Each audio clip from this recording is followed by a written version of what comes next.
예, 여러분 안녕하세요. 예, 실천기술론 모의고사 문제풀이 강좌를 맡은 현숙입니다. 여러분 참 반갑습니다. 예, 오늘 이제 저랑 1회부터 이제 4회까지 문제풀이를 좀 하시겠는데요. 문제를 출제하면서 제가 가장 염두했던 점은 두 가지입니다. 하나는 문제를 통해서 핵심 내용을 한번 정리하고 적용해 보시는데 주력을 했습니다. 그래서 문제 속에 핵심 내용이 좀 들어가도록 그런 부분에 초점을 맞추었고요. 다른 하나는 최근에 2교시 시험 문제의 출제 경향이 예시와 사례가 많이 포함되죠. 그래서 무조건 암기하는 게 아니라 내용을 잘 숙지해서 적용할 수 있는 능력을 키우는 문제들이 많이 나오기 때문에 두 번째로는 예시와 응용 문제들에 좀 주력을 했습니다. 예, 여러분들 강좌를 들으시기 전에 물론 문제를 푸셨겠지만 혹시 안 푸신 분이 계시다면 짬을 좀 내셔서 문제를 먼저 풀어보시고요. 그런 다음에 채점도 한번 해보시고 어디서 틀렸을까 그런 것들을 한번 이 강좌를 통해서 확인해 보시는 게 더 좋지 않을까 생각됩니다. 한 가지 부탁드리는 거는 제가 같이 자료실에 넣어드리는 각주 자료를 프린트 하셔서 함께 보신다면 짧은 시간 동안 제가 진행되기 위해서 조금 말이 빠르더라도 여러분들이 각주 자료를 갖고 계신다면 해설 자료가 도움이 많이 될 것 같습니다. 모쪼록 여러분이 이제 실전이 얼마 남지 않았는데요. 예, 실전에서 이번 모의고사가 여러분에게 유용한 쓰임이 되기를 바라면서 강좌 시작하겠습니다. 자, 실천기술론 1회 모의고사 문제입니다. 1번 보시겠습니다. 다음의 예시에 나타난 사회복지사의 역할 기술은 그랬어요. 그러니까 예시에 나타난 사회복지사는 어떤 역할을 했느냐 그런 문제네요. 한번 읽어보겠습니다. 가번 K장애인복지관의 G사회복지사는 지적장애인에 대한, 지적장애인은 이제 최근에 쓰는 용어죠. 정신지체란 용어는 이제 잘 쓰지 않습니다. 지적장애인에 대한 직장 내 차별을 발견하고 이에 대해 클라이언트를 대신해서 아까 그 지적장애인을 대신해서 원조하는 활동을 하였다 그랬습니다. 예, 지금 여기서 보시면 지적장애인 자신을 대변하고 옹호할 수 있는 능력 부분이 늘 이것을 발달시키기 위해 노력은 하겠지만 이 부분의 부족한 부분에 대해서 차별을 받는데 이 차별에 대해서 클라이언트를 대신해서 그 클라이언트를 대변하고 원조하는 활동을 했기 때문에 정답은 옹호자 혹은 대변자가 될 수 있겠네요. 자, 그 다음에 나번 보시겠습니다.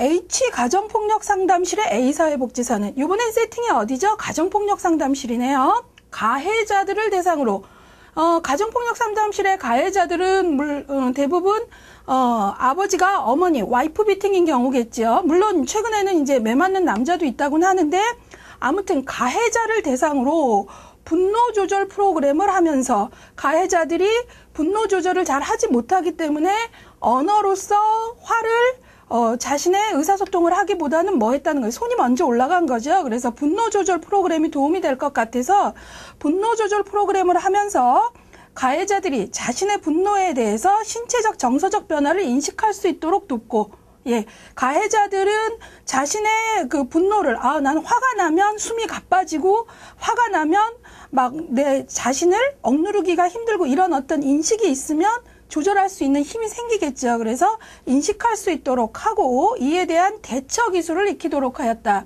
예를 들어 뭐 이완을 통한 어떤 호흡 조절을 했다라거나 아니면 본인이 너무나 많이 화가 난다 하면 그것을 어떤 아이 메시지로 전달하는 방법으로 해본다거나 잠시 상황을 피했다가 오는 방법을 하거나 이런 어떤 구체적 실천 기술들을 가르쳐줬다는 거예요. 익히도록 했다는 건. 그러니까 어떤 자신들의 그 신체적 정서적 반응을 인식할 수 있는 민감성을 키워주고 가르쳐주고 어떻게 대처하는 게 건강한지에 대해서 익히도록 가르쳐줬으니까 사회복지사는 무슨 역할을 한 거죠?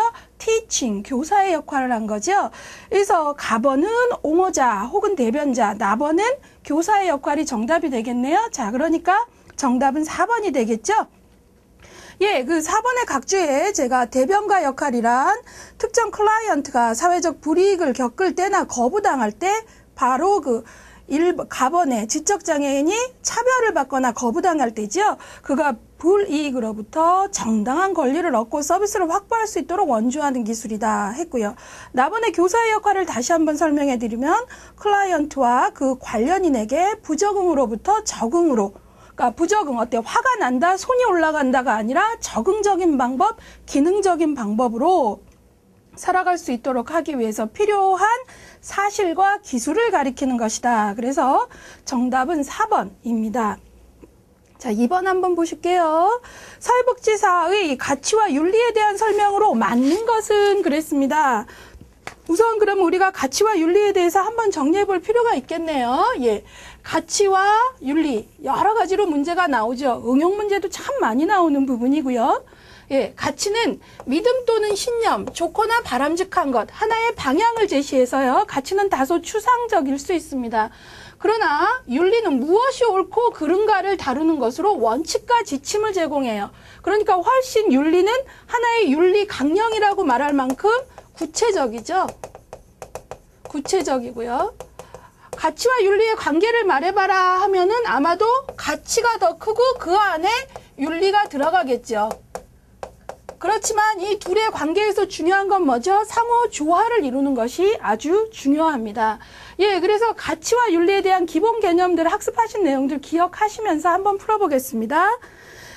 자, 맞는 것을 고르래요. 1번, 윤리는 신념으로 바람직하다, 나쁘다와 같이 선호하는 것의 암묵적 견해다. 윤리를 뭘로 고쳐야 될까요? 가치로 고쳐야 되죠.